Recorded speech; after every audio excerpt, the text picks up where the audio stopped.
ചെറിയ ഗ്രാമത്തിൽ അതിമനോഹരമായ ഒരു കണ്ണാടി കൂടുണ്ടായിരുന്നു. ആ കൂടുണ്ടാക്കിയത് അവിടുത്തെ ഒരു ശില്പിയാണ്. അയാൾ അതിനെ പൊന്നുപോലെ നോക്കിയിരുന്നു.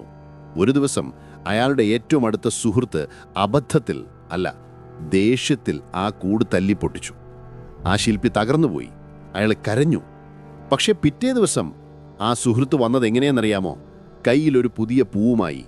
ചിരിച്ചുകൊണ്ട് അയാൾ ചോദിച്ചു, എന്താടോ മുഖം വല്ലാതിരിക്കുന്നത്? വാ, നമുക്ക് ചായ കുടിക്കാൻ പോകാം. ആ ശില്പി അമ്പരന്നുപോയി. തറയിൽ ചിതറിക്കിടക്കുന്ന ചില്ലുകൾ അയാൾ കാണുന്നില്ലേ?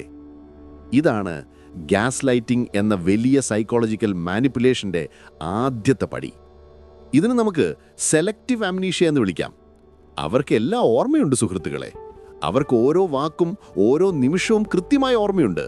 പക്ഷെ അവരത് മറന്നതായി അഭിനയിക്കും. എന്തിനാണെന്നറിയാമോ?